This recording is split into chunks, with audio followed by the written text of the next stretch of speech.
Continuamos entonces y vamos ya a la última mesa programada para el día de hoy, que es la mesa Periodismo, Economía y Política. Convocamos a este escenario a Pablo Sigal, periodista, Pablo Fernández Blanco, periodista, Jorge Jacobe, titular de Jacobe y Asociados, y a Milva Castellini, periodista y conductora de este panel. Adelante, por favor, los mencionados.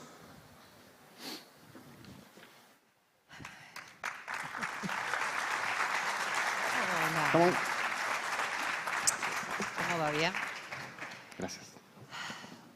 Hola a todos, ¿cómo les va? Placer enorme estar nuevamente con ustedes. Liliana, no te reconocí hoy cuando entré, te diste cuenta, ¿no?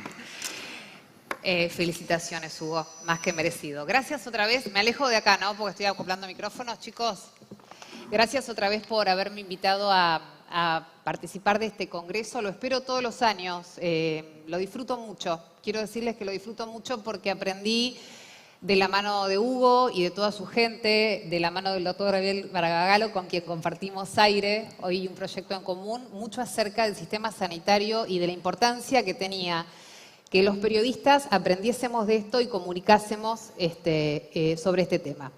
Yo no soy parte de los que van a exponer, que son mis colegas y que todos investigan muy profundamente. Yo conduzco un noticiero todos los días en Telefe desde hace más de 20 años, además de hacer radio. Y lo que trato cuando llegue al Congreso es de hacer una especie de chequeo general de los títulos de los diarios. Hugo hace un ratito hablaba de que el sistema sanitario no aparece en los diarios, salvo por malas noticias. Y es cierto, durante muchos años no aparecía porque no era tema, no era problema la salud, no era prioritario. Éramos un sector muy chiquitito que nos ocupábamos de hablar de este tema.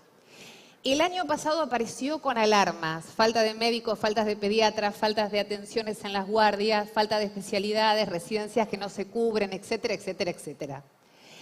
Este año empecé a chequear como el resumen de los principales títulos de salud en los periódicos, en los portales y demás. Y el tema medicamentos fue uno de los títulos permanentes. Básicamente, como decía Hugo recién, por el aumento de precios. No voy a entrar a leerles los títulos, los tengo apartados, pero todos sabemos que aparecieron. El tema del incremento de los costos, el tema de las opciones de buscar genéricos, lo que pasó en Mendoza hace una semana atrás, de todo eso ya hablaron, así que no quiero ser redundante en eso. Quiero plantarme un segundito en un punto en común, que tiene que ver con algo que reflejamos a diario en el noticiero de la gente, y que además me dediqué a hablar con gente de farmacias. Y es lo que pasa con el afiliado o con el paciente cuando llega y no puede comprar el medicamento. Eso lo contamos todos los días. No puede, posta, no puede. O come o compra el medicamento. Y si no, elige qué medicamento compra. Y a su vez agarra y toma la mitad de la dosis que le dio el médico, porque así lo estira un poco más. Eso no nos puede pasar, eso no es aceptable. Lo traigo a colación como una postal social.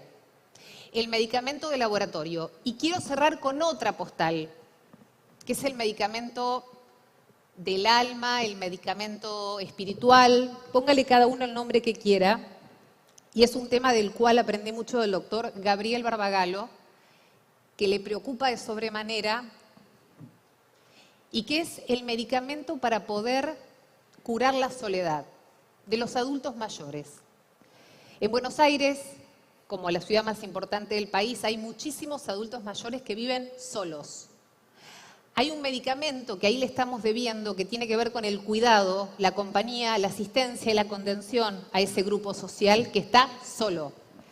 Ayer, increíblemente ayer me pasó algo que dije, lo tengo que contar mañana en el Congreso. Les juro, no es verso, no estoy actuando.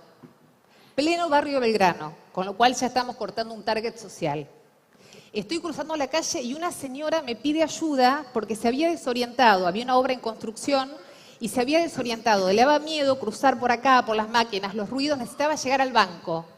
La acompaño y ella en el trayecto me va contando, ay, qué suerte, gracias por acompañarme, soy profesora de gramática, lo que pasa es que tengo que venir al banco y esto me da mucho miedo y me asusta, menos mal que me pudiste acompañar. Y yo decía entre mí, menos mal que se le ocurrió pedirle ayuda a alguien decente, porque otra persona la acompaña, entra al banco y la termina estafando. Me doy vuelta, se lo juro por mi hijo, camino de vuelta para cruzar la calle y otra señora con bastón que me dice, ayúdame porque no llego con el semáforo, no llego. juramento yo. Vamos despacito, no te pongas nerviosa.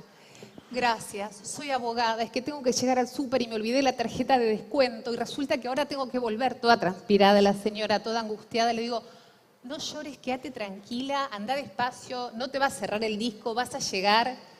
Camina con cuidado, la compañía está a la puerta del disco. Y ahí fue cuando dije, che, me acabo de cruzar 2 mujeres profesionales solas, jubiladas, grandes. Todos nosotros vamos a llegar ahí, si no nos morimos antes de otra enfermedad, todos. Yo no quiero ese futuro para mi viejo, ni para mí, ni para mis hijos. Por eso pensé en ese otro remedio, en el espiritual, el del cuidado. ¿Qué vamos a hacer con los adultos mayores? ¿Qué vamos a hacer con esa soledad que marca la vida de un montón de gente que está sola?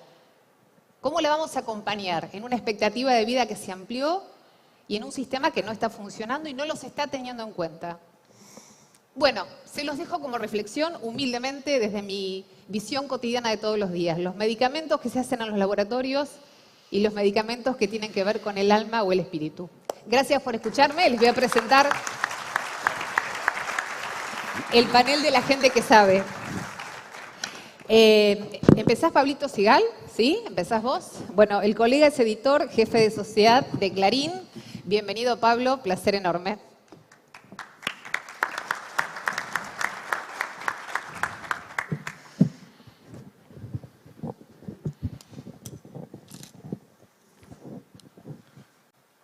Buenas tardes, buenas noches, ya a esta hora. Gracias a las autoridades de ACAMI por la invitación. Primero una pregunta, ¿quién está acá desde las 9 de la mañana? Casi todos. Bueno, se ve que son fanáticos de la salud. Y un poco la pregunta tiene que ver porque esto se trata, yo vengo acá con más preguntas que respuestas, como se imaginarán, como cualquier periodista. Por lo que pude ver durante el Congreso, estaba todo bastante tranquilo. El ministro Nicolás Kreplak abrió el Congreso junto con el ministro Fernán Quirós. Todo muy amable. Estábamos con la reforma estructural del sistema de salud hasta que llegó Héctor Daer. Y nos pidió a todos ser realistas y que no hay que resignarse al no hay plata y que todo en definitiva es una cuestión de financiamiento. Se la agarró incluso con los abogados y los contadores. Hugo, Ricardo, casi que les echó la culpa de todo. Pero hay que reconocer su honestidad intelectual. Después, por suerte, vinieron los hospitales de comunidad y llevaron las cosas otra vez a un terreno más amable. Lo primero que quiero recordar es que en las encuestas sobre las preocupaciones de la gente, la salud aparece siempre en 8º lugar. Esto primero puede llevar a 2 conclusiones, ¿no? La primera es que hay preocupaciones más acuciantes todavía. Y la segunda, que tal vez el sistema de salud no esté tan mal para el contexto de país empobrecido que tenemos. Pero la sensación es que estamos en una transición. Como si estuviéramos en un Mercedes-Benz ya viejo, al que se le fueron rompiendo algunas partes y no hemos comprado los repuestos, no lo hemos reparado. Y la sensación es que tal vez sería mejor tener un Fiat Cronos 2022. que ande bien. Pero claro, tenemos que asumir que va a ser un Fiat Cronos y no ya un Mercedes-Benz. También tenemos que saber que con el Cronos, que en definitiva es el que podemos sostener económicamente, va a haber un montón de prestaciones que no vamos a tener. Pero por lo menos tendremos la seguridad de que va a cumplir con el objetivo principal, que es llevarnos de un lugar a otro. El problema es que hay varios sectores que no quieren renunciar al Mercedes-Benz y esa puja es la que estamos presenciando. La gente incluso es parte de esa puja. Hoy Enrique Kamerlich del Mater Dei decía que la gente quiere siempre la última droga, el último resonador, una exigencia que tal vez con otras áreas de la tecnología no sucede. Héctor Daer, dijo también que el equipo médico está garantizado y que lo que hay que resolver son cuestiones administrativas. El mismo Kreplak dijo esta mañana que sistemas de salud como el argentino no se ven fácilmente en Latinoamérica. Quirós dijo también que el sistema de salud tiene una competencia profesional y valoración muy alta, pero, aclaró ahí, marcó, con problemas estructurales demasiado grandes. La pregunta sería si esos problemas estructurales no están haciendo mella ya en la competencia profesional. Una de las cosas que se mencionaron acá también, sin ir más lejos, es el tema de las residencias médicas, el déficit para cubrir las residencias médicas. El diagnóstico parece estar claro. El problema es establecer un acuerdo entre la política, el sector privado y de la seguridad social y la gente. Y ahí podemos hacernos otra pregunta, y es si la economía de mercado, por la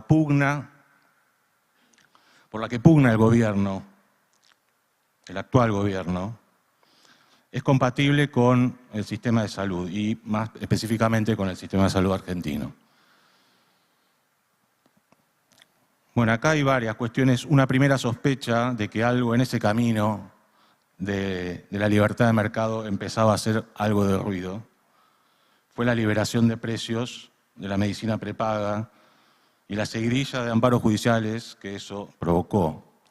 Acá el doctor Cao, creo que fue hace un rato, que mencionó y celebró la libertad de contratar entre las partes, cosa que es correcto. Una pregunta que se podría hacer ahí al margen es, en ese contexto, digamos, ¿quiénes son los que tienen libertad, ¿no? Personas mayores de 50 años a las que seguramente se les hace difícil contratar porque no pueden seguir pagando una prepaga y tienen que irse a otra, pero ¿quién los va a tomar, no? O sea que ahí la libertad tiene su asterisco, ¿verdad? Entonces, estalló la guerra contra las prepagas. Fue una señal de que el mercado podía ser imperfecto, ¿no?, para satisfacer la demanda de salud de la población. Y volvieron a fijar precios por IPC, que luego volverían a liberar. Pero pronto apareció un segundo asterisco, ya que la resolución obligó a las prepagas a comunicar los aumentos, luego de conocido el último índice de inflación. Entonces, ¿cómo es esto? No está atado a la inflación, pero las prepagas tienen que comunicar después de conocido el último índice de inflación, como si el gobierno les dijera, bueno, no te regulo, pero no saques los pies del plato. Parece ser el propio gobierno, ¿no?, el que, en definitiva, en determinadas circunstancias, en los hechos, termina convalidando que con el mercado, al menos en salud, no alcanza. La gestión de este gobierno se dividió en gestos y algunas reformas estructurales. Gestos podemos mencionar la guerra contra las prepagas, precisamente, con el tema de la devolución del dinero, de lo que habían cobrado en exceso sobre el IPC, que terminó siendo testimonial. La prescripción por nombre genérico, que acá también hay una cuestión que se habla de genéricos, que en realidad habría que hablar de prescripción por nombre genérico, porque va entrando en las cabezas el tema de genérico y en realidad no existen los genéricos en la Argentina. Entonces, la prescripción por nombre genérico existe desde hace más de 20 años.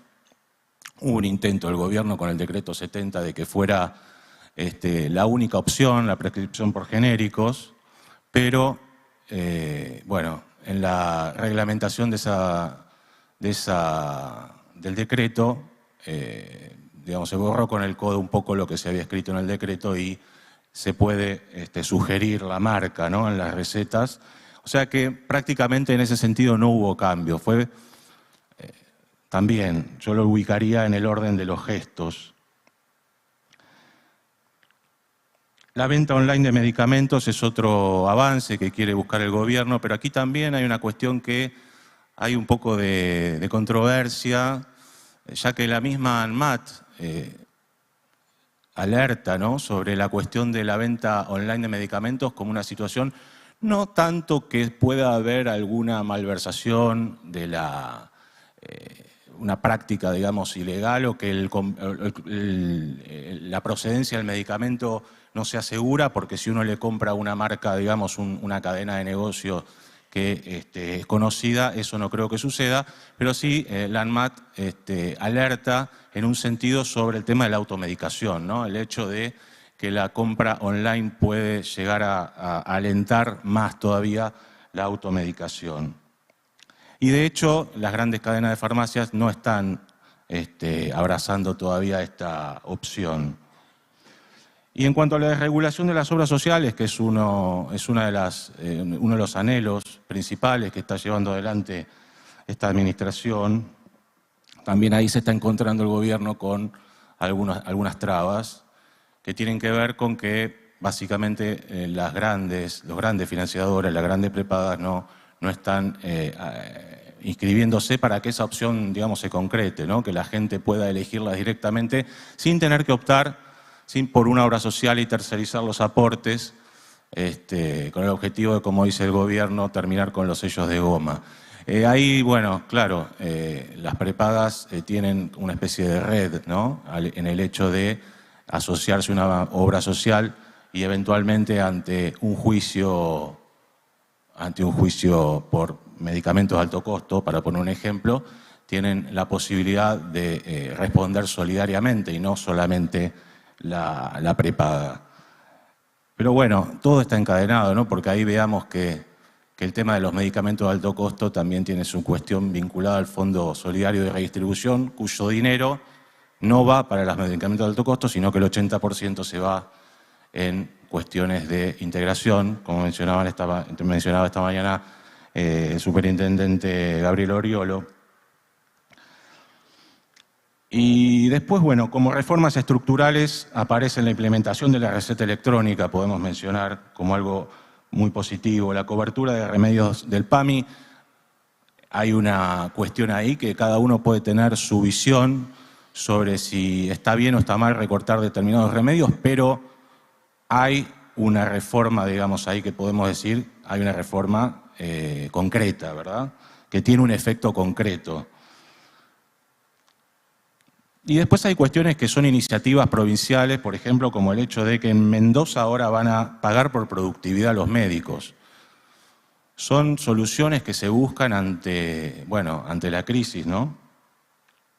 O el hecho de que los hospitales de determinadas provincias le cobren a los extranjeros, cosa que nunca se hizo y ahora, bueno, se están dando cuenta que, sin ir más lejos, Jujuy ahora en estos últimos días decidió esto y por los números que dieron, en 6 meses y los 70 y pico de mil ciudadanos bolivianos que se atendieron en el hospital de Jujuy, si hubieran hecho una prestación cada uno vinculada a una consulta, a un análisis clínico y algunas prestaciones más, bueno, ahí la erogación del hospital público, lo tenía anotado por acá, pero en 6 meses aproximadamente teníamos Ya les digo, En 6 meses teníamos 2.932 millones de pesos.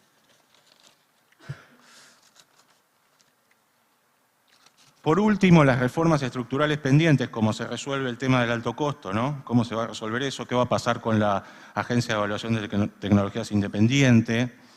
Acá se habló de la CONATEC, pero bueno, ahora se apuesta a esta otra agencia. ¿Cómo se resuelve el tema de los monotributistas? De esto acá no se habló, ¿no? Me parece, hasta, por lo menos todo lo que yo escuché, no lo escuché mencionar. El tema de los monotributistas que aportan muy poco y tienen garantizado el PMO. Bueno, la reforma del PMO, que es una de las cosas que Gabriel Oriolo mencionó esta mañana. ¿Y qué va a pasar finalmente con el Fondo Solidario de Redistribución? Sobre todo lo que siempre menciona Héctor Daer, que tiene que ver con educación y transporte, que se llevan el 80% cuando esa plata debería ir para las drogas de alto costo. Y otra cuestión muy importante sería el tema de que se pueda plasmar la historia clínica digital unificada, porque eso seguramente ahorraría, llevaría racionalidad al sistema, la no repetición de estudios, y ahí se pierde mucho dinero seguramente. La gran incógnita es si después de todos estos cambios estructurales, en el caso de que se pudieran finalmente plasmar, la preocupación por la salud va a seguir estando en el 8º lugar de las prioridades, o si eventualmente subirá en puesto por la nostalgia del Mercedes-Benz. O, bueno, con suerte desaparecerá directamente de las preocupaciones. Veremos a dónde nos lleva la política. Por último, quiero decirles, por mi experiencia periodística, en la actividad periodística, que la gente está muy caliente con todos ustedes. Con los que se quedaron, que son con la mayoría, y con los que se fueron también. Y si bien es cierto que ustedes no tienen la culpa, pese a que Daer no opine lo mismo,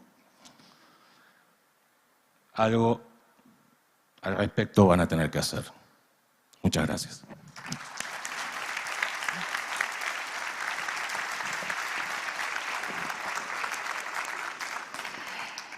Bien, Pablo Sigal, editor, jefe de Sociedad Clarín. Un placer enorme. Vamos con Pablo Fernández Blanco, que es editor de Economía de La Nación. Pablo, tus 15 minutos. Me había olvidado que había tiempo. Acá está el contador igual. Ah, listo, ya. Por eso Sigal fue tan preciso. Pero fuiste preciso y no lo viste. Terminaste, entregaste antes del minuto final. ¿No? Impecable. Nadie va a pensar que fue una coincidencia. El que peor se porta es Jacobbe, ya te lo digo. Se porta mal. Se porta mal. No, Voy a tratar de los hacer tiempos. una transición entre Sigal, que es súper correcto, se portó re bien. y Jacobbe, que tira toda la pirotecnia. Él fue un ejemplo, Pablo. Así bueno, que fíjate dónde te vas a ubicar. A mitad de camino, ¿no? Corea del Centro. Necesitaría, sí, el botoncito. Debe ser este, permiso. Ahí estamos. Y debería, sobre todo como ayuda de memoria, y tengo también algunos números absolutamente reveladores, se imaginarán. Bueno, primero que nada, muchísimas gracias. Quiero decirles que estoy absolutamente bien predispuesto para hablar frente a ustedes, porque mucha gente me paró y no me dijo que me ve en la tele, sino que me lee los domingos, domingo por medio de La Nación, cosa que me llena de alegría. Sigan leyendo diarios, comprando diarios, dándole clic a lanación.com. Realmente tenemos que vivir y hacer autobranding todo el tiempo. Bueno, ya saben, soy periodista, así que voy a hablar desde ese lugar. No podría hablar desde ningún otro lugar. Me pidieron que no los aburriera con excesiva cantidad de números, con lo cual no voy a hablar demasiado de economía, voy a hablar poquitito de política porque es territorio de Jacobbe, que sabe muchísimo más que yo, y voy a hablar poquitito de salud porque poco podría decir sobre eso frente a ustedes. En la intersección de todo eso, y siempre desde una mirada periodística, les voy a contar algunas apreciaciones quizás inconexas, aparentemente inconexas, para mí no, pero que pueden resultar en un punto de vista por lo menos fuera del registro que vienen llevando hasta ahora por las conversaciones que escuché. A ver, este es un momento... esto es fantástico, increíble. Si no funcionaba esto ya no sabía qué decir. Bueno, empecemos por el principio. Estos son algunos de los problemas extraños que tiene el sector de la salud desde el punto de vista mío, que soy editor de economía y no me dedico específicamente a la salud. Acá hay un punto que, de alguna manera, lo estuvieron mencionando de otra forma, en otro registro, repito, en varias ocasiones. El argentino tiene un gran problema, a mi juicio, y esto lo corroboré con distintos funcionarios a lo largo de los últimos años, y es que está mucho mejor predispuesto a pagar por un bien antes que por un servicio. Y ustedes veo que dicen sí por ahí y me dan mucha tranquilidad con eso. Efectivamente, esto es algo extraño, es decir, ¿por qué compramos un Mercedes-Benz?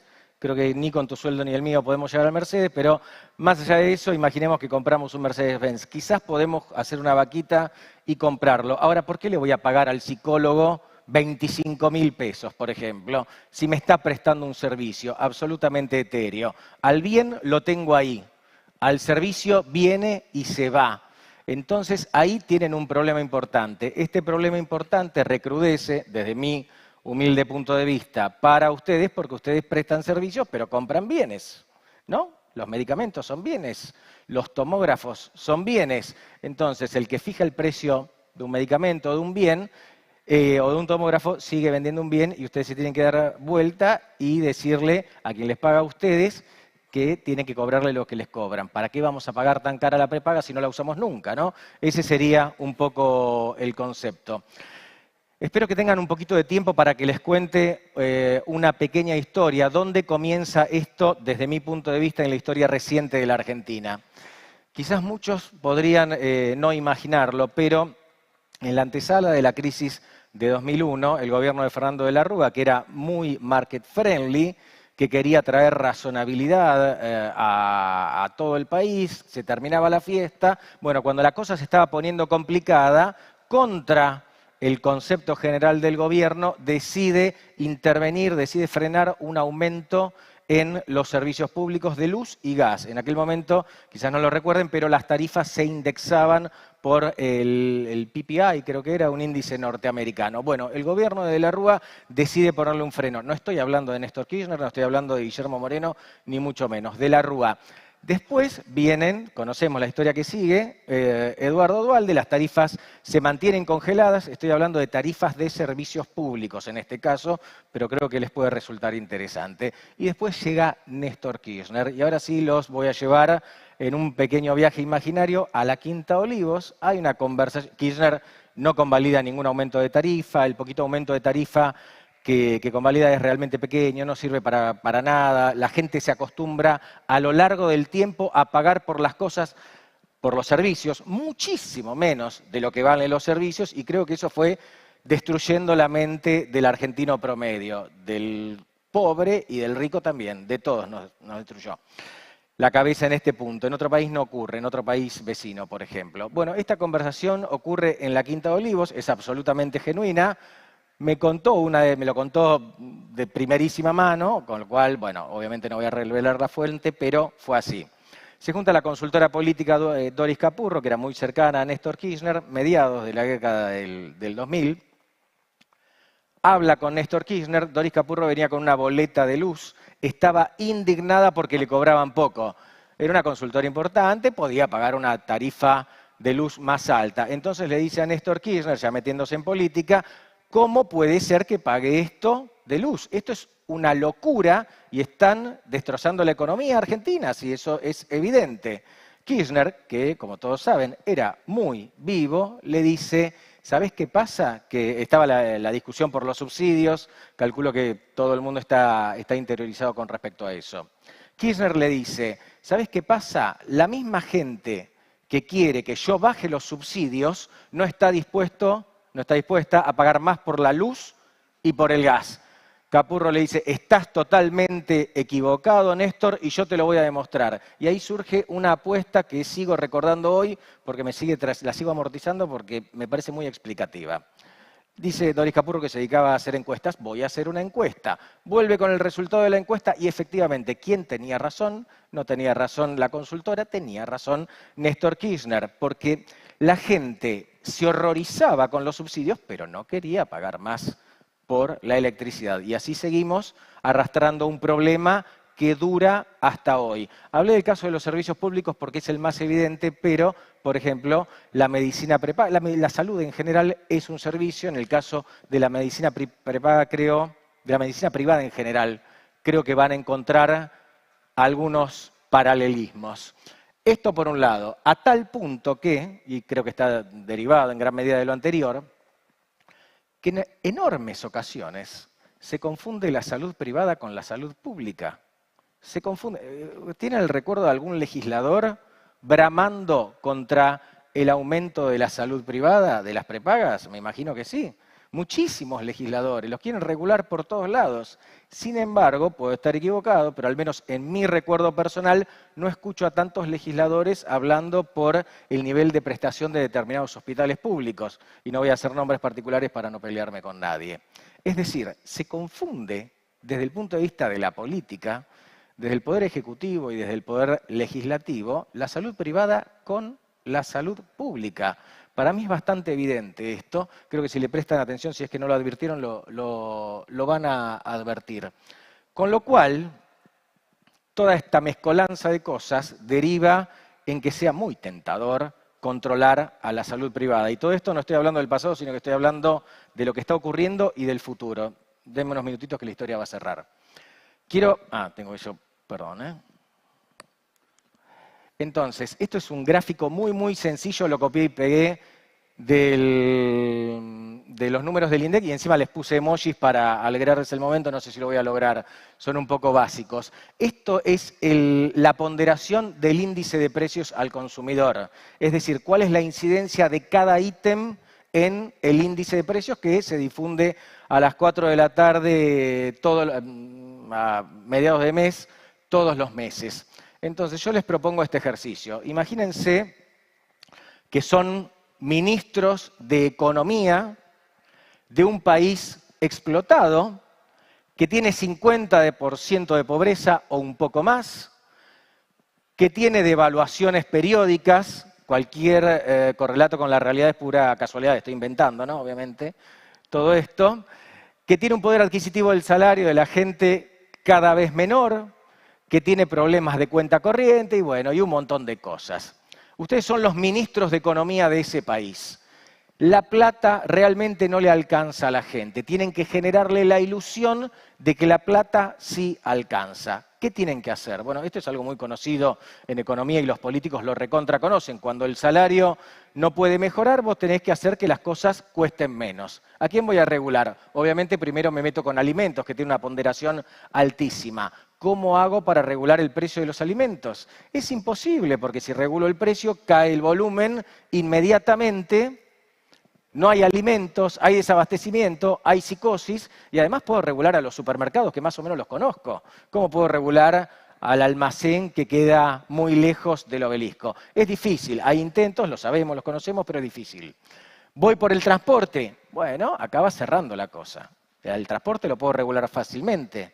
Puedo atrasar los precios como quiera, puedo subsidiarlo, puedo hacer morir de hambre a las empresas de colectivos o no, o las hago que me mientan, pero que y las asisto con subsidios, pero el pasaje no aumenta.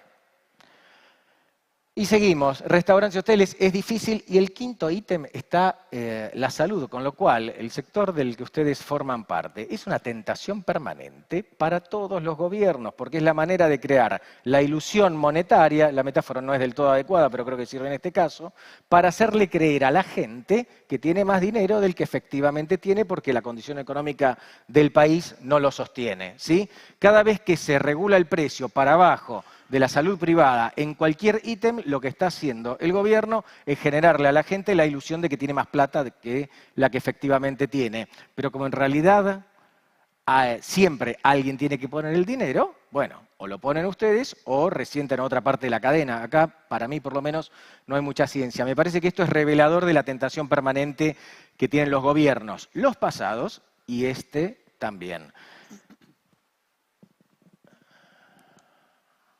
Me quedan 4 minutos nada más. No puedo creer que hable tanto. Voy a meterle un poquitito entonces. ¿Qué clase de gobierno tenemos? ¿Estamos todos de acuerdo en que este es un gobierno liberal? Nadie dijo que sí. ¿Sí estamos de acuerdo? Conceptualmente esto es un gobierno liberal, sin ningún lugar a dudas. En términos de concepto es un gobierno liberal. Pero es un gobierno argentino, es decir, es un liberalismo al uso nostro. Milei lo dice muy bien. Dice, somos liberales, pero no como es Jacob Elibo Libolú, Lipelo. No quiero decir malas palabras para no arruinarte el final. Yo no. Ok, liboludo era la palabra, no importa. Entonces, es un gobierno liberal, pero es argentino también, con lo cual no es un gobierno suicida. ¿Qué surge de todo esto y qué podemos empezar a decir sobre el futuro? Ustedes lo saben mejor que nadie, lo saben el sector de la salud, lo sabe el sector del gas y lo sabe el sector eléctrico. Hace poquito hablé con un empresario al que el gobierno le había sacado, porque quería 40 millones de dólares. Para él no representaba tanto, a mí me parece una locura, pero para él no representaba tanto, sin embargo estaba enojadísimo porque le habían sacado 40 millones de dólares porque tenía que convalidar un acuerdo por el cual renunciaba a la deuda pasada que Camesa, esto es una historia más larga, que Camesa le debía, ¿no? El sector eléctrico, repito. Y de acá para adelante vemos y normalizamos de acá para adelante, pero de acá para atrás no importa. Bueno, esto ocurrió. A ustedes les abrieron todas las puertas, desregularon todo, y después cuando vino una encuesta que decía que la clase media argentina, votante promedio de Milei, no le había gustado el aumento que había tenido la salud privada, fueron a la justicia, un lío total y ahora creo que estamos en el mismo lugar del que arrancamos. Esto me parece que son cosas para tener en cuenta de aquí en adelante porque el año próximo es un año de elecciones, con lo cual tengan en cuenta que es un gobierno liberal, pero al uso nuestro, es un gobierno liberal argentino. Brevemente, ¿cómo aprovechar esto? Bueno, yo creo que hay una enorme ventana para modernizar regulación, porque este gobierno está claramente dispuesto a ir mucho más allá de lo que todos imaginamos con respecto al tema regulatorio. Entonces, un montón de cosas que fueron acumulando debajo de la alfombra en los años del kirchnerismo, y no solo del kirchnerismo, se pueden sacar a la luz ahora y hay buena predisposición para revisarlo. Pero hay que tener también en cuenta que una de las lógicas del gobierno es tener los precios de la Argentina alineados con el mundo. ¿Cómo se hace esto en el caso de ustedes? Bueno, ¿qué tiene que ver el pan Bimbo y el pan Bauducco en un congreso de salud? Tiene que ver esto, me dio muchas alegrías esto porque hice un reel que se viralizó, bueno, no, quizás por eso tengo la nostalgia de ponerlo acá. Resulta que Bimbo tenía los precios atrasados en el gobierno anterior y cuando llega este gobierno levanta las restricciones para poner precios y quiere recuperar margen. Al menos esto es lo que me contó alguien del gobierno que estaba justamente, que había tenido esta discusión. Caputo se da cuenta de que el pan en la Argentina, que produce trigo, salía más caro que en Estados Unidos, esto lo dijo públicamente y se enojó en público y también se enojó en privado. Decidió abrir la importación de productos. Llegaron poquitos panes Bauducco de Brasil, llegaron muy poquitos, sin embargo el precio del pan Bimbo tendió no a bajar, porque no iban a dar el brazo a torcer, pero no aumentó tanto, con lo cual si algo no aumenta en un contexto de inflación, en realidad, en términos relativos, termina bajando. ¿Por qué digo esto del pan? Porque en el caso de los medicamentos podría llegar a pasar algo similar. Una pequeña mención a Federico Sturzenegger. Para mí, Luis Caputo, ministro de Economía, fue el ministro del primer semestre. Sturzenegger es, sin dudas, el ministro del segundo semestre. No sé si lo conocen en persona, es muy divertido hablar con él y para mí reúne algunas de estas características. No es un perfil psicológico, jamás me metería en este terreno, pero digo, está dispuesto a hacer cambios. Es una persona que está dispuesta a cumplir sus sueños. ¿Por qué? Pasó por el Banco Central con Macri y aplicó algunos cambios que ahora llevó a la órbita nacional, con lo cual tiene mucha memoria de lo que quiere Sturzenegger. Entonces acá hay una ventana de posibilidad para modernizar algunas cosas. Es un tipo poco pragmático, pero en sentido positivo. Hablo con... A ver, se sientan a discutir medidas posibles para este gobierno. Sturzenegger es más liberal que Milei. Entonces, una vez llamo a una de mis fuentes, muy buena por cierto, y le digo, escúchame, me dicen que Sturzenegger está muy enojado con esto. Me dicen, no, él está de acuerdo. El problema es que él es más liberal que todos, y si fuese por él no tendría que haber un régimen de incentivo a las inversiones. Todo el país tendría que ser eso. Es decir, es mucho más disruptivo que el resto, y está muy interesado por el tema de los medicamentos, ¿no? Esto que la posibilidad que abrió Mendoza de traer medicamentos de la India. ¿Por qué estoy hablando tanto de esto? Porque Recuerden el caso del pan. El manual, cualquier manual económico dice que una de las formas para bajar los precios es trayendo cosas de afuera, naturalmente más baratas. No es la única. El rumor también sirve para bajar los precios. Hasta donde sé, sí, ¿no? Hasta donde sé, los valores de los medicamentos, no conozco para nada esa estructura de costos, pero hasta donde sé, este año no aumentaron tanto como el año pasado. ¿Casualidad o causalidad? Ya termino. ¿Sí? ¿Ya terminó, te parece? Perfecto. Dale. Todo lo que dije sirve para pensar el año próximo. El año próximo es un año de elecciones. No me voy a meter mucho en este terreno, pero naturalmente es un plebiscito de la gestión. El que tenía $1 para invertir de afuera, ¿no? Para invertir con Milei, lo mismo que le pasó a Macri, decide esperar a las elecciones de medio término para ver si lo puede sostener, y después de la de medio término va a tener que esperar a la presidencial. Es decir, el que invierte y no es argentino demora mucho más que el argentino para invertir, con lo cual el gobierno se va a querer suicidar. Esto por un lado. La segunda conclusión es obvia: si le va bien en la elección de medio término, lo que vimos hasta ahora se va a profundizar, y si no le va bien, bueno, ahí se le suelta un patín directamente. Conclusiones que tendría en cuenta si fuese ustedes, y esto espero como para dejarles algo, tengamos en cuenta que este es un gobierno liberal, pero esta es la Argentina. Como decía Moreno, en un momento iba a hablar con las empresas eléctricas y le decían, bueno, pero hay normativa. Y dice, esto es la Argentina, yo soy Guillermo Moreno, y los papeles, pip, la otra mala palabra que no voy a decir, porque soy de la Nación, también tendría en cuenta la posibilidad de modernizar algunas cosas, porque quizás en el futuro cobren en dólares. Vean lo que pasó con Cocos Capital, vean lo que pasó, por ejemplo, con Diarco. Va a haber más cosas en este sentido en el marco de la competencia de monedas. No creo que vayamos hacia una dolarización. No aumentaría los servicios privados de salud en los meses que acá señalo del año próximo. No los aumentaría mucho, digo. Sería cuidadoso en julio, agosto, septiembre y sobre todo en octubre, porque es un año electoral y al gobierno más liberal del mundo no le gusta que aumenten los precios cerca de las elecciones. Y, bueno, finalmente hay que aprovechar las cosas buenas y tratar de pasar lo mejor posible las malas. Como me reclamaron, tema de medios de comunicación, tema de diarios, mucho reclamo de Goma Gonza por acá. Primero, para que los diarios publiquemos cosas, hay que ser proactivos con el periodista, ¿no? Mensaje corporativo. Y después, una cosita, es mejor salir en la sección de sociedad que en la sección de economía. Ven los distintos títulos y ni les cuento lo mal que están cuando salen en la sección de política. Bueno, muchas gracias.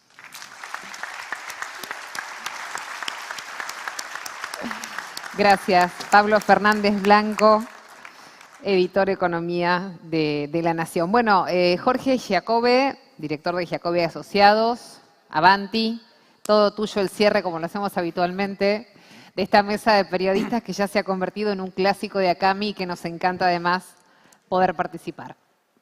Estuvo amable Pablo. Entre las cosas que consideraría si trabajara en el sector de la salud, no puso el suicidio. Me dijo, mira, lo saqué a último momento. Antes de hablar, quisiera decir unas palabras. Decía alguien, me preocupó la parte que Hugo decía que los extranjeros vienen a la Argentina a estudiar medicina, antes se quedaban y ahora se van. Mientras lo decía, yo estaba con mi novia al lado, que es brasilera, es médica.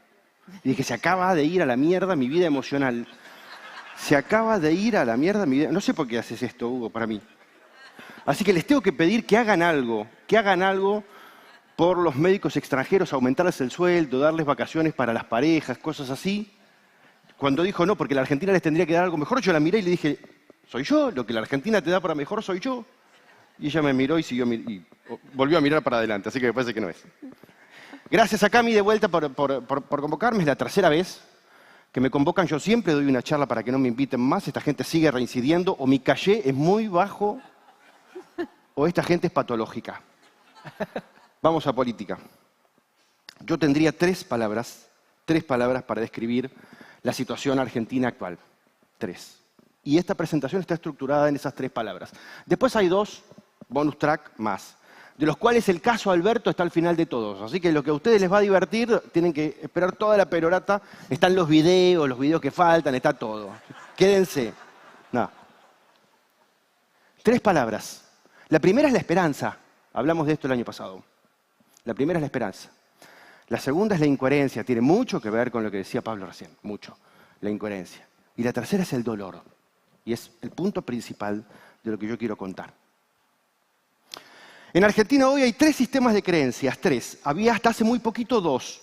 Esos 2 sistemas de creencias eran la esperanza, es decir, aquellos que habían votado Milei en segunda vuelta, 55%, al hablar de una emoción para describir a la Argentina hablaban de esperanza. El otro 45% estaba en la tristeza. ¿Se acuerdan que en años anteriores hablamos de que veníamos de un gran periodo de todo tristeza? Y yo decía, aquella persona que significa esperanza va a terminar siendo el presidente porque pasa siempre lo mismo, porque pasó siempre lo mismo. Bueno, ahora se volvió a estructurar una esperanza. Una parte de los argentinos están en la esperanza, otra parte de los argentinos están en la tristeza. Son 2 sistemas de creencias. ¿Por qué es importante entender que son 2 sistemas de creencias? Porque no son 2 sistemas de saberes. Y las creencias y los saberes son cosas diferentes. Usualmente los confundimos. Cuando creemos, queremos forzar que sabemos, y no es cierto. Hay una parte de los argentinos que cree saber que esto va a funcionar bien, y en realidad lo que pasa es que desea que esto funcione bien. No lo saben. La verdad es que no lo saben. La otra parte de los argentinos, la entristecida, desea que esto salga mal. Creen que esto va a salir mal. Tampoco lo saben. Y finalmente los resultados de la cosa siempre terminan siendo algún lugar en el medio. Ahora el clima empezó a cambiar. Ese clima que duró diciembre, enero, febrero, marzo, abril, mayo, empezó a cambiar. Y todos lo percibimos, y todos lo intuimos. La cosa no está como en marzo. El clima no está como en abril, algo está pasando y estamos todos buscando ponerle medida al fenómeno, sacarle una foto para ponerle medida y para ponerle palabras. Lo que está pasando es esto. Milei tiene 45 puntos de imagen positiva y 41 de negativa, verde y rojo. 45 puntos de imagen positiva es un montón, a mi criterio es un montón. En virtud del tamaño del esfuerzo que le está pidiendo a los argentinos es un montón, es una pelota. Ahora, es cierto también que en los últimos 3 meses cayó 14 puntos de imagen positiva. Cayó 14 puntos de imagen positiva. ¿Es un desplome? Como han publicado algunos portales con mi propia encuesta, no. A mi criterio, no. ¿Es un fenómeno para empezar a verlo? Absolutamente. ¿Es un desplome? No. ¿Por qué, Jorge, no es un desplome? Bueno, porque los puntos que salen de positiva no se están yendo a negativa. Si la gente se estuviera enculando, estarían saliendo de positiva y yendo a negativa, pero no se están enculando, se están yendo a esa categoría misteriosa que está en el medio, en amarillo, como todo lo amarillo en Argentina es misterioso. Están pensando en Macri, yo no dije nada. Se fueron a regular. Se fueron a regular. ¿Esto qué mierda quiere decir? No es un desplome. Lo que está sucediendo es que hay una retracción en el entusiasmo inicial, que es otra historia completamente diferente. Y es de manual. Es de manual de cómo funcionan las idealizaciones. Una idealización, hasta romperse, hasta hundirse, sufre primero un proceso de descascaramiento. No como cuando nos enamoramos. Cuando nos enamoramos idealizamos a una persona, tenemos un objeto de deseo, idealizamos también todo el entorno. Entonces vos te enamorás de una mina y tu suegra es maravillosa, tu suegro es maravilloso, los hermanos son fantásticos, los asados de los domingos son desopilantes, aunque piensen otra cosa de política, aunque unos sean de Boca y los otros de River, idealizás todo y protegés todo. Cuando eso se empieza a descascarar mucho antes del divorcio, está esa fase donde empezás a ver la realidad y negociás con la realidad si te la quedás o no te la quedás. Una parte del electorado está entrando en esta fase.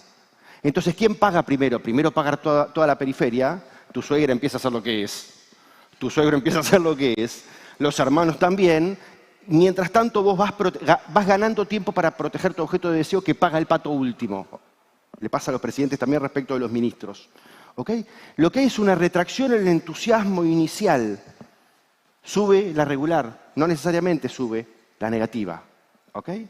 Ahora, este impacto, estos 14 puntos que se movieron de imagen positiva a imagen regular, Milei no era un tipo que tuviera antes imagen regular, tiene ahora.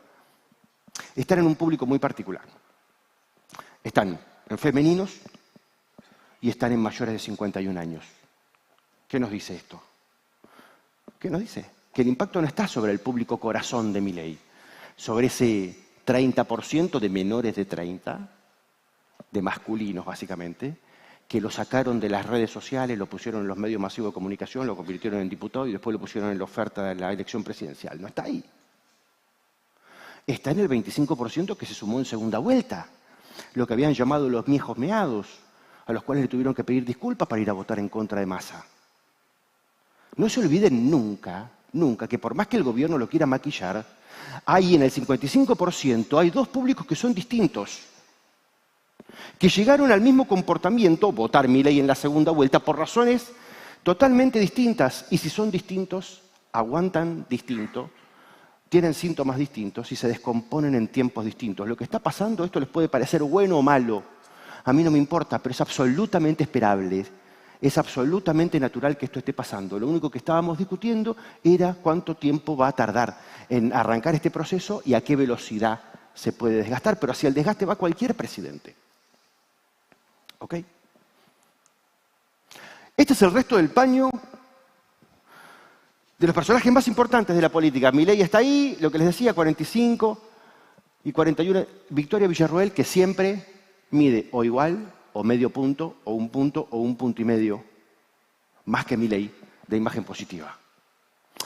Desde diciembre hasta ahora, muy poquito, pero siempre el mismo fenómeno.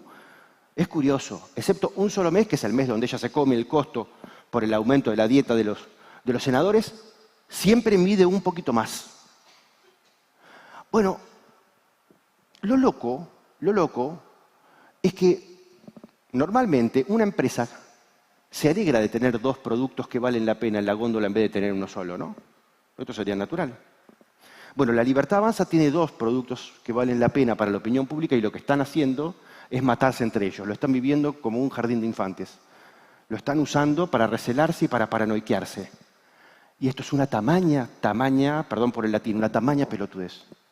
Una tamaña pelotudez. Porque el único secreto de Milei, gobierne 4 o 8 años, meta más o menos los dedos en el enchufe, el único secreto es poder hacer lo que no hace ningún presidente, que es dejarle el gobierno a alguien del mismo palo político. Donde se pueda construir liderazgo, ¿no? Porque ya nos ha pasado a los argentinos que 2 veces un tipo nos dijo, che, muchachos, los dejo con mi esposa y vuelvo dentro de un rato y nosotros se la votamos, ¿no?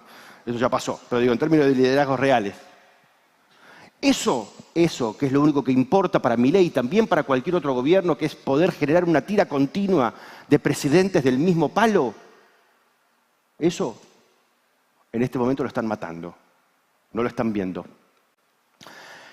Mauricio Macri, dentro del mismo universo simbólico, digamos, Mauricio Macri tiene 27 puntos de imagen positiva y 22 de regular. Si ustedes suman la positiva y la regular de Macri y lo hacen para Milei y para Victoria Villarroel, se dan cuenta que es el mismo universo. Es la misma pecera. Ahora, una parte de esa pecera tiene imagen regular de Macri. Esto certifica que Macri está sobreimpreso por Milei en la historia argentina. Que el par de opuestas, donde Macri cumplía la función de combatir al kirchnerismo o al progresismo, está sobreimpreso por Milei. Hoy Macri es una máquina Remington. No es que no anda, es que ya no sirve. Porque vinieron otras cosas después. No algo parecido al Mercedes-Benz. Del otro lado, la situación es trágica. La representación de las personas que están en la tristeza, el 45% que no lo votó, es una tragedia. Lo están viviendo como una tragedia. No es lo mismo para un ser humano transitar un esfuerzo creyendo que ese esfuerzo tiene sentido, que es lo que le pasa a los que votaron a Milei, que tener que transitar un esfuerzo que además crees que no tiene sentido y que está conducido por un reverendo hijo de puta que viene a destruir todo. Que es lo que le pasa al 45% que no lo votó. Esa gente que está en la tragedia, que anda por la vida arrastrando los pies hoy por hoy, que ya ni siquiera te combaten. Además, tiene un quilombo de representación política, la están pasando mal. Cristina aquí tiene 25 puntos de imagen positiva. Yo digo, Cristina tiene 35% del electorado bajo su pulgar. Y lo maneja como Pavlov manejaba a sus perros. Ella suena la campanita y los tipos segregan saliva. Ella dice voten a Scioli, votan a Scioli. Ella dice voten a Alberto, voten a Alberto. Ella dice odien a Alberto ahora, odian a Alberto. Ella dice voten a Massa, se costó un poco más, pero votan a Massa. Adivinen qué va a pasar después.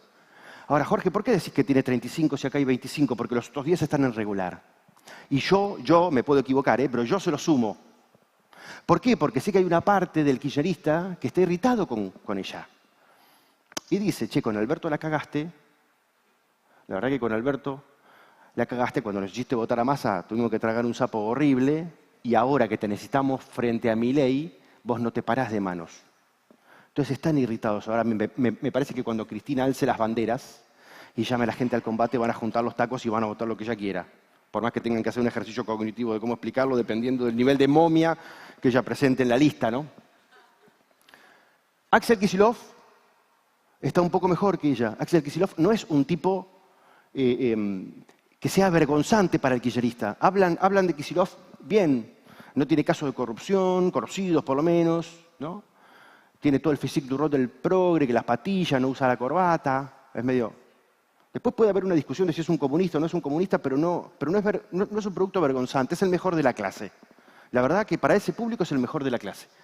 Y después tenemos a Alberto y a Fabiola, que son un caso maravilloso, lo vemos al final, 3% de imagen positiva, no sé quién mierda puso imagen positiva acá, y 0,8 de Fabiola. Fabiola tiene menos imagen positiva que Alberto, es una tragedia, este país es una tragedia. Es una tragedia. ¿Qué emoción te produce el futuro de la Argentina? Esto es importantísimo porque les decía, dos sistemas de creencias, esperanza por un lado y la tristeza por el otro, de los que antes tenían imagen positiva y negativa de Milei, los que ahora tienen regular, abren un nuevo campo emocional, que es este, que es el de la incertidumbre, una palabra que hasta hace 2 meses no aparecía. Entonces, muchachos, esto que era una cosa dual, ahora empieza a haber un tercer elemento, que todavía es chiquitito, pero que para mi criterio, esto va a ir creciendo. Es la gente que te dice, che, está bien lo de Milei, está bien, me parece que está bien, pero yo no sé si llego, yo no sé si se me la banco. Ya es mucho el dolor acumulado, no sé si me la banco. Y después se contestan a sí mismos. ¿Saben lo que pasa? Que cuando me enojo con Milei, miro para atrás y digo, che, lo aguanto un poquito más. Pero están en conflicto, ¿ok? Es la previa de la desestructuración de una idealización. Veremos en qué velocidad se da. Esta nube de palabras, si se acuerdan, el año pasado y el anterior, era todo tristeza. Así cambiamos de emociones. Y si cambiamos de emociones, cambiamos de criterios y de comportamientos. ¿Ok? Los digo, ¿para qué? Para entender que esto puede seguir cambiando. Que la lógica es que sea cambiante todo el tiempo. Miren si no pasó para Milei. Ese cambio. En septiembre del 23 todavía significaba loco cuando le pedíamos a la gente que lo define en una palabra. Mucho más loco que esperanza. De todas formas, así, con esta foto, era el que daba más esperanza de los 3 grandes candidatos. Pero la opinión pública lo veía por loco. Y lo veía por loco los que opinaban bien y los que opinaban mal de él. Los que opinaban mal, loco en un sentido malo, en un sentido psiquiátrico, ahora lo vamos a ver. Ahora, los que opinaban bien, loco en el sentido de yo entiendo perfectamente que a este sistema político le tengo que meter un caballo de Troya lleno de trotil y que vuele a la mierda. Y hay una lógica de pensamiento ahí que te puede gustar o no, pero que cierra. Antes de las PASO teníamos en la consultora un focus group de chicos menores de 30 años, antes de las PASO. Y entonces arrancó la conversación, se ve que uno estaba ansioso, y entonces dijo tempranamente, yo le voy a votar a Milei. Y hubo otro que le contestó, Milei está loco. Y el pibe le devolvió, hasta ahora hemos votado pelotudos a hijos de puta, ¿qué tal si probamos con el loco? Y yo, wow. Te puede asustar, pero tiene lógica. El votante de Milei es sólido emocionalmente, es un flan con crema en términos ideológicos, ahora lo vemos, pero emocionalmente sabe perfectamente lo que está produciendo. Muy bien, eso era Milei en septiembre del 22, en diciembre del 23, hacía 9 días que ya era presidente, miren cómo cambió. Es decir, cómo cambiamos nosotros, no cómo cambió él. Loco en el sentido de desquiciado, lo ven ahí arriba, de dictador, de desequilibrado, de demente, para los que no lo quieren, y ya se empezaba a configurar esta nube de esperanza, de genio, de inteligente, de valiente. ¿Ok? Hoy por hoy, Milei significa esto. sigue siendo loco en el sentido psicópata para los que no lo quieren y honesto, genio, valiente, inteligente, esperanza. Ahora después lo vemos con Alberto, pero esto es como nosotros podemos cambiar de pensamiento, si se mueven las emociones. Y esto va a seguir pasando. Calificá de 1 a 10 la gestión de Javier Milei, como en el colegio. Esta es importante. A mí el promedio de esta pregunta me da 5,2, pero es una mentira. Es una mentira, ¿no? El promedio es una mentira. Si Pablo tiene 2 gallinas y yo tengo 0, los 2 tenemos 1. Es mentira. Es mentira. ¿Por qué? Porque hay un fenómeno de dispersión. No hay nadie que diga 5 y 6. Este promedio se configura de las personas que dicen básicamente 1, más del 30%, lo matan. Si sumamos 1, 2, 3 y 4, es casi 42% de la población, y de los que lo califican aprobándolo, 49% diciendo notas 7, 8, 9 y 10. Bien. Esto es una curva de Gauss invertida.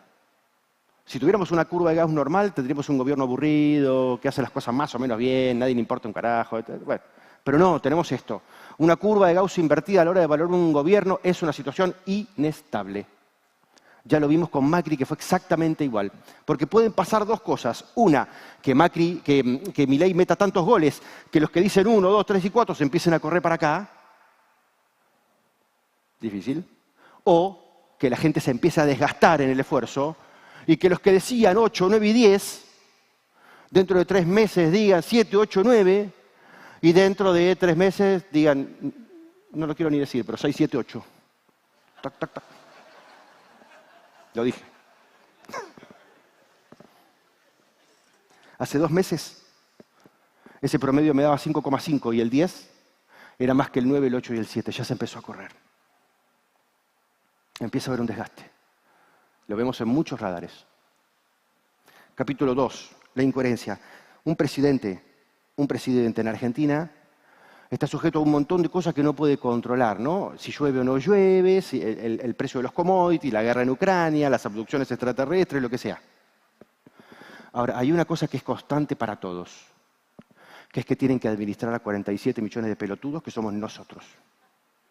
¿Por qué? Porque somos unos incoherentes y porque somos unos inmaduros, ¿no? Lo que hablábamos antes. ¿Yo tengo forma de certificar esto? Sí, tengo forma de certificar esto. Miren esto. ¿Qué necesita la Argentina a partir del 2023? En noviembre del 22 faltaba mucho para la elección. Mucho para la elección. 40% quería girar a la derecha, 31% quería girar a la centro-derecha, 71%. Nosotros en 35 años de mercado no habíamos visto un preclima tan claro hacia un lado. Estaba el genérico construido antes que el producto. La gente no sabía cuál era el nombre y apellido que iba a representar todavía su deseo genérico. Muy bien, y en el mismo momento, noviembre del 22, 61% decía quiero un Estado más chico.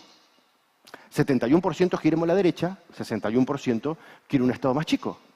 Está bien, está bastante claro, me lo estás diciendo bastante claro. Después, el nombre y el apellido importaba poco. Ahora, la misma manga de hijos de puta que me decían lo anterior, decían un 60% no quiero pagar más servicio, lo que decía Pablo antes. Entonces, ¿cómo se hace? Y 65% diciendo que no se quiere jubilar a los 70 años. Pero, changos, si el sistema previsional es el principal agujero de las cuentas del Estado. Y ustedes, la medicina, nos cagó la vida porque el sistema previsional está creado para la época de Bismarck. ¿No? Vivimos más, nos tenemos que jubilar después, es una cosa absolutamente lógica. No, pero mejor no. 75% diciendo que quería cortar o reducir los planes sociales. Estamos hablando de noviembre del 22, lo decíamos con una liviandad enorme. Si esto llegaba a suceder, se cae la careta de este país y nos damos cuenta de que tenemos 85% de pobres. No 50 ni 60. ¿Y quién se banca la atención social? Y 54% diciendo que hay que reprimir a los piqueteros en la Plaza de Mayo. Y yo decía, che, esperen. ¿Somos tan de derecha que queremos que alguien vaya y le dé palo a los piqueteros? O cuando aparezca la primera foto de la mujer ensangrentada con cara de pobre y el bebé en los brazos con cara de pobre y el obelisco de fondo, vamos a decir, ¡ay, qué horror! Dios mío, cómo le pegan a los pobres con tanta... ¿En qué medida los argentinos construimos monstruos para matar un monstruo y después nos horrorizamos de eso y lo volvemos a cambiar? Esto ya lo hablamos el año pasado. ¿Está pasando? Miren, hoy, 45% todavía dice que no quiere pagar más servicios. Falta un montón, ¿no? Hay que ajustarse el cinturón un montón más. 61%, es decir, casi lo mismo, 65%, no se quiere jubilar a los 70 años. Pero pará, Jorge, porque no me dan las cuentas. Acá tiene que haber público de Milei. Y claro, son un flan con crema. Y acá hay un riesgo. El presidente cree que los argentinos tenemos niveles de liberalismo que no tenemos. Y entonces cada idea que le propone a los argentinos, empujándolos al liberalismo, a veces en términos zarpados, ¿no? Extremo, como la ley para vender los hijos en partes o enteros, que yo la estoy esperando para ver si me ofrecen algo por los míos, pero es polémica. Cada idea es como enchufar aires acondicionados a un cable que es finito, ¿viste? No salta en el primero, no salta en el segundo, se empieza a recalentar. En algún momento va a venir un ruido cognitivo, muchachos. En algún momento va a venir. Cortar o reducir los planes sociales, 53% hoy. Fíjense, ¿no? Porque en definitiva lo produjimos. En definitiva queríamos achicar el Estado, queríamos girar a la derecha y darle palo a los piqueteros en la 9 de julio y los pusimos a Milei, que la contrató a Patricia. Lo hicimos. Hicimos lo que deseábamos y ahora empezamos a recular. Del 54% que decía que hay que reprimir a los piqueteros, el 32% lo dice hoy, pero eran los mismos, muchachos. Esto somos. Esto somos. Pedimos una cosa y después reculamos de lo que pedimos. Entonces somos inmaduros, somos incoherentes, somos histéricos. Es difícil. Ustedes manejan equipos. Manejar un conjunto de personas que no sabe lo que quiere es un quilombo, pero manejar un conjunto de personas que quiere un rato una cosa y un rato otra cosa es peor. Y ese es el problema de todos los presidentes. No tocar las 4 millones de jubilaciones que se jubilaron sin hacer aportes, hoy lo dice el 65%. Entonces vos agarrás un liberal promedio y dices, sí, che, está buenísimo lo de Milei, che, te tenés que jubilar, no. Che, tenés que pagar un poquito más de impuestos, no. La obra, no. Che, la abuela que se jubiló sin haber hecho los aportes, devuélveme la plata, no. Ojo, porque es inconsistente. 3, dolor tolerable. Todo lo importante para mí es ver en qué medida el gobierno puede administrar esto, si en el caso de que sea administrable. ¿Dónde está la frontera de dolor tolerable de cada uno de los seres humanos que les toca gestionar? Cualquier persona que tiene que liderar un proceso, sobre todo un proceso hacia el dolor, ustedes saben de esto. Ustedes manejan ciencias donde le tienen que producir a los demás dolor. Ustedes saben que los pueden llevar hasta un punto, que es la frontera de dolor tolerable. Y si los empujan más allá, ¿qué pasa? Si yo sé que ustedes nadan 300 metros y les pido 350, en una de esas lo logro. Si les pido 400, en una de esas lo logro. Y soy un muy buen entrenador y los estoy llevando más allá de lo que ustedes creen que pueden. Si en vez de pedirles 350 o 400 les pido 4000, soy un pelotudo. Porque ya no se trata de lo que ustedes quieren, se trata de que no pueden. Piense cada uno de ustedes si Milei le está pidiendo a la gente 400 o le está pidiendo 4000. Y en una de esas no tiene otra cosa que hacer que pedirle 4000. A veces tenés que empujar a los demás hacia un dolor. Ahora tenés que saber que en ese proceso, cuando el otro cruza la frontera, se rompe la voluntad, se quiebra el yo. Y en el quebrarse el yo se quiebra también el liderazgo. Es un costo que una de esas va a tener que pagar y que no se puede torcer. O puede hacerlo de Macri, ¿no? Que es ponerse cagón. Que es no querer pagar ese costo y ponerse cagón. Esa es su historia. ¿Dónde está la frontera de dolor tolerable? Miren, qué interesante. ¿Cómo crees que vas a estar económicamente cuando termine el mandato de Javier Milei? 41% dice que va a estar mejor. 41%. 37% dice que va a estar peor. Este es el 35, 36, 37 que yo les digo del kirchnerismo. Están diciendo que todo va a salir mal y que todo va a ser peor desde el principio. Son como Neymar de la política. Están tirados en el piso pidiendo FAU desde siempre. No importa, sácalo. Lo que se discute está acá y acá en el no lo sé. Supongamos que Milei pierde el no lo sé. Supongamos que Milei pierde el 9% porque se desgastan, se hinchan las pelotas y qué sé yo. Si va con 41% a las elecciones de medio término, está cómodo. Está cómodo. Está cómodo. Estas elecciones se van a comparar con las legislativas anteriores, donde Juntos por el Cambio ganó con 41, 42 puntos. Y si el peronismo se rompe un poquito, que por supuesto se está preparando y alguien va a poner la plata para la campaña y demás, lo que va a suceder es que Milei puede ganar las elecciones de medio término con ese porcentaje a nivel nacional. En la provincia de Buenos Aires vamos a discutir si ganó o perdió por 3 puntos, pero estamos hablando de un empate, de una elección que simbólicamente va a ser importante, pero operativamente no va a tener mucho sentido porque el pH en las cámaras no va a cambiar demasiado. Lo que va a hacer básicamente es cambiar aliados por propios. Y nada más. Esta es la más importante. ¿Cuánto tiempo crees que podés resistir la actual situación económica? Yo no puedo saber cuánto la gente va a resistir. Le puedo preguntar cuánto cree que va a resistir, que es distinto. Me puedo acercar al dato. Esto es todo lo que me puedo acercar al dato. 34% dice que no puedo resistir nada. De vuelta, los Neymar de la política lo están diciendo desde siempre, ¿eh? Desde siempre. En esta punta tenemos 21% que dice puedo resistir 4 años. Este 21% hace 3 meses era 30%. Era 30%, que se parecía al 30%, ¿no? de las PASO y de las generales. El quilombo está acá. 16% diciendo puedo resistir 6 meses. Otro 16% diciendo puedo resistir 1 año. Acá hay gente que está diciendo, Milei, está bien, pero antes de fin de año aflojame la cincha porque yo no doy más. ¿Puede aflojar la cincha o no? ¿Les puede hacer caso o no? Y otra parte está diciendo lo mismo respecto de las elecciones de medio término del año que viene. Dentro de 1 año aflojame la cincha porque no doy más. En el medio de este problema, ¿qué es la opinión pública? Y únicamente la opinión pública. Milei no está a merced de cuántos diputados y de cuántos senadores tiene. No es verdad esto. No es ese su problema. Su problema tampoco es cuántos gobernadores van a un cumpleaños cuando él lo organiza. No es eso. El problema es dónde está la frontera de dolor tolerable de la gente. Además de esa circunstancia, enfrente, Milei no tiene absolutamente nada. Miren, esto medido en julio, ¿no? Ya tiene un tiempo, con lo cual yo creo que la Libertad Avanza pudo haber bajado un poquito, lo voy a tener que comprobar, pero ya medía 49 puntos respecto de quién crees que vas a ganar, pero cuando medimos a quién vas a votar más o menos está dando lo mismo. La gente que lo quiere defender tiene razones para defenderlo. El resto del sistema político es un quilombo absoluto. El PJ y el kirchnerismo, 25 puntos y 13 puntos. Muchachos, entiendan que muchos kirchneristas no se llaman a sí mismos kirchneristas, se llaman peronistas. ¿Ok? Y eso hay que sumarlo a mi criterio. El PRO, que es una desgracia absoluta, 6%. El radicalismo, que es otra desgracia absoluta, 2,5% y la izquierda 2,1%. De vuelta estoy en capacidad de decir que la revolución del proletariado no está llegando. Porque después dicen que las encuestas no aciertan en nada. Y yo algunas previsiones puedo dar. No hay nada, se dan cuenta que no hay nada.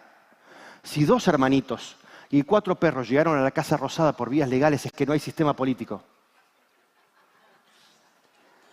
Y me...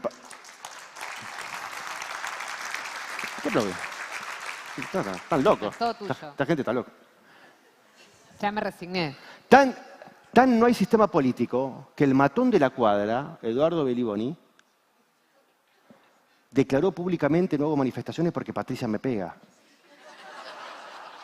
Que es media verdad. La otra media verdad es más interesante todavía. Convocan a las manifestaciones y la gente no va. ¡Wow! Entonces hay algunos miedos viejos que tenemos que dejar de tener.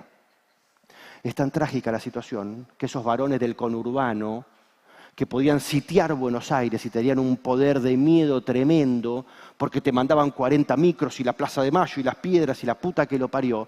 Los intendentes del conurbano hace 2 meses fueron a pedirle, una foto maravillosa que pasó medio intrascendente, fueron a pedirle plata al gobierno nacional y ¿saben qué hicieron? ¿Sitiaron la ciudad o fueron a la puerta del Ministerio de Economía con un cartelito cada uno que decía, che, mandame la plata, por favor? ¿La vieron la foto? De un nivel de tristeza monstruosa. Milei enfrente no tiene nada, excepto el problema de la opinión pública. Pero el sistema político sí quiere lo agarra y le quiebra el espinazo, sin ningún problema. El resto es humo, es humo. ¿Cantan? Sí, cantan, pero cantan con una sota. Último, Alberto y Fabiola. ¿Por qué Alberto y Fabiola? Además de porque ustedes son unos perversos que quieren ver... Nosotros podemos usar el caso de Alberto para 2 cosas. Una, como una ventana para ver hacia adentro de la política. ¿Qué son los políticos? ¿Qué hacen? Y desde nuestra comodidad decir qué horror, qué vergüenza. Hoy, por Dios, cómo nos cagan, cómo nos traicionan, cómo nos mienten. en el rol de víctimas, en el rol de pobrecitos. O podemos utilizar a Alberto como un espejo para vernos a nosotros mismos. Yo no estoy de acuerdo con la idea de que en política tenemos lo que merecemos, porque suena católico, suena culpógeno y no es para mí, pero sí tenemos lo que producimos. Esta es la curva, esta es la historia de la imagen de Alberto. Miren esto es monstruoso. Si nos vamos fuera del gráfico, acá el tipo estaba paseando el perro, paseando el perro, paseando el perro, paseando el perro, paseando el perro, paseando el perro, lo llama Cristina, ¡wow! De la nada, 38 puntos de imagen positiva. Pandemia, miedo, miedo a la muerte, necesidad de conducción, necesidad de un macho alfa de la manada, 68 puntos de imagen positiva. 68, 20% más que la gente que lo votó, muchachos. No nos podemos hacer los boludos, ¿no? 68 puntos de imagen positiva. Miren si esto no es idealización. ¿Y cuánto duró? Un santiamén. Y fíjense cómo se empezó a desplomar. ¡Tac! ¿Dónde está la foto que publica Guada Vázquez? ¿Dónde creen que está? ¿Creen que está acá? ¿Creen que está acá? La foto que publica Guada está acá. No fue la foto lo que lo mató a Alberto.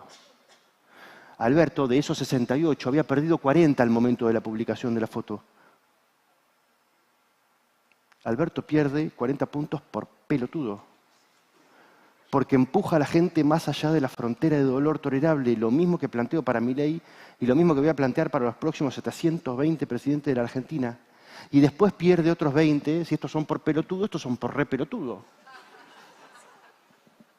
Perdón, dije que no iba a putear y no. Se entiende. Se entendió. Miren cómo somos. Amén de reírnos de Alberto, que hoy es un chivo expiatorio y todo el mundo le pega en el suelo. Gratis.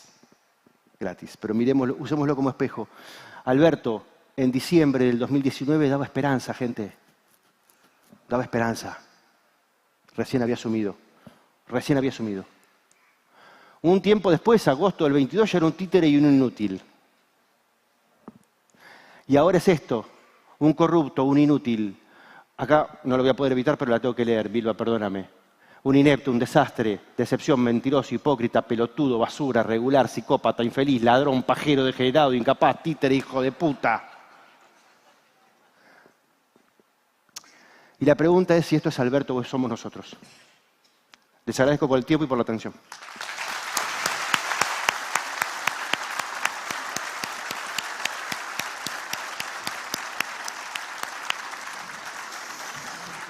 Gracias a todos. Gracias por tenernos siempre presentes. Muchísimas gracias. Final entonces para esta mesa Periodismo, Economía y Política. Gracias Milva Castellini, conductora de esta mesa, Pablo Sigal, Pablo Fernández Blanco y Jorge Jacobe. Luego de esta foto recordatoria con el presidente de ACAMI, seguidamente Ricardo Simes, el presidente de ACAMI, con las palabras en el final de este congreso.